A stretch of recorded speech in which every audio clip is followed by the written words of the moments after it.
ইউরোপীয় ইউনিয়ন আইন লঙ্ঘনের জন্য অ্যাপলকে $570 মিলিয়ন এবং মেটাকে $228 মিলিয়ন জরিমানা করা হয়েছে। মূলত বাজার ব্যবস্থাপনায় টেক জায়ান্টদের ক্ষমতা রোধ করার জন্যই এই পদক্ষেপ। ধারণা করা হচ্ছে ইউরোপীয় ইউনিয়নের এই জরিমানা মার্কিন প্রেসিডেন্ট ডোনাল্ড ট্রাম্পের সাথে উত্তেজনা বাড়িয়ে তুলতে পারে। ইউরোপীয় কমিশন 1 বছর টেক জায়ান্টরা ডিজিটাল মার্কেটস আইন মেনে চলে কিনা তা নিয়ে তদন্ত চালিয়ে এমন নীতিগত সিদ্ধান্ত নিয়েছে।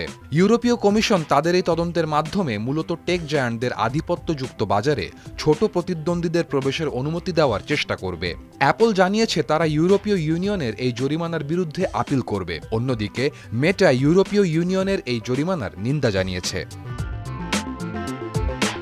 ব্লুমবার্গ নিউজের বরাতে জানা গেছে এই সপ্তাহেই মোট কর্মীদের 20% বেশি ছাঁটাই করতে যাচ্ছে প্রযুক্তি প্রতিষ্ঠান ইন্টেল, যার উদ্দেশ্য প্রতিষ্ঠানটির পরিচালনা কার্যক্রমকে আরও সহজ করা এবং প্রতিষ্ঠানের আমলাতান্ত্রিক অদক্ষতাকে কমিয়ে আনা। তবে এর বাইরেও এটি প্রকৌশল চালিত সংস্কৃতির উপর পুনরায় মনোনিবেশ করার একটি বৃহত্তর কৌশলের অংশ।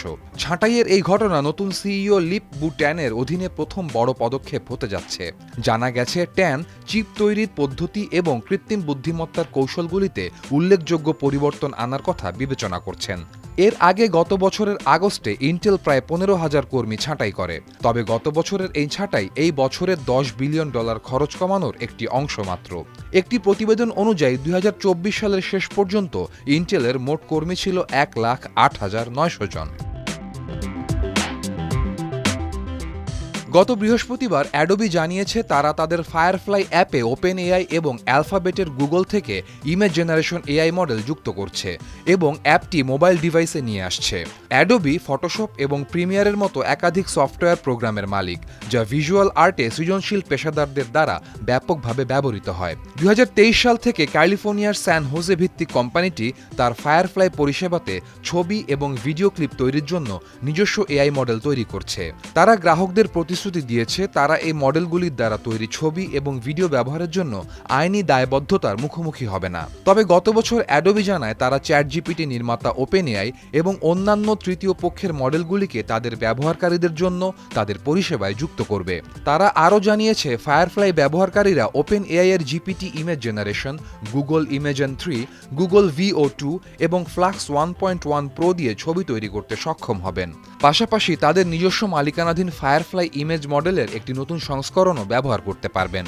কোম্পানিটি আগামী মাসগুলিতে FAL.AI, লুমা এবং রানওয়ে সহ তাদের পার্টনারদের মডেলগুলি গ্রাহকদের জন্য তাদের পরিষেবায় যুক্ত করার পরিকল্পনা করছে।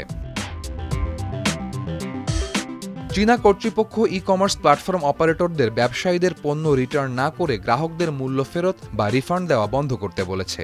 চীনা সরকার PDD হোল্ডিংস সহ অন্যান্য অপারেটরদের সাথে দেখা করেছে এবং সিদ্ধান্ত নিয়েছে যে জুলাইয়ের মধ্যে গ্রাহকদের রিটার্ন ছাড়া রিফান্ড বন্ধ করা হবে। এরপর থেকে কেবল ব্যবসায়ীরা রিফান্ড করতে সক্ষম হবেন, তাও আবার তারিখ উল্লেখ না করেই। অর্থনৈতিক মন্দার মধ্যেও যাতে ব্যবসায়ীদের টিকে থাকতে ঝামেলা না হয় তার জন্যই এই সিদ্ধান্ত। গত বছর জুলাই মাসে দক্ষিণ চীনের টেমুর প্যারেন্ট কোম্পানি PDD প্ল্যাটফর্মের একটি অফিসে শত শত মানুষ জড়ো হয়ে এর রিফান্ড নীতির বিরুদ্ধে প্রতিবাদ জানায়। পরবর্তীতে বাজার নিয়ন্ত্রক এবং বাণিজ্য মন্ত্রণালয় সহ কর্তৃপক্ষ PDD-কে নীতিটি সংশোধন করার নির্দেশ দেয়। লিলি হালাল বিউটি সোপ, BSTI কর্তৃক সনদপ্রাপ্ত দেশের প্রথম হালাল বিউটি সোপ, দীপ্তিময় উজ্জ্বল ত্বকের জন্য।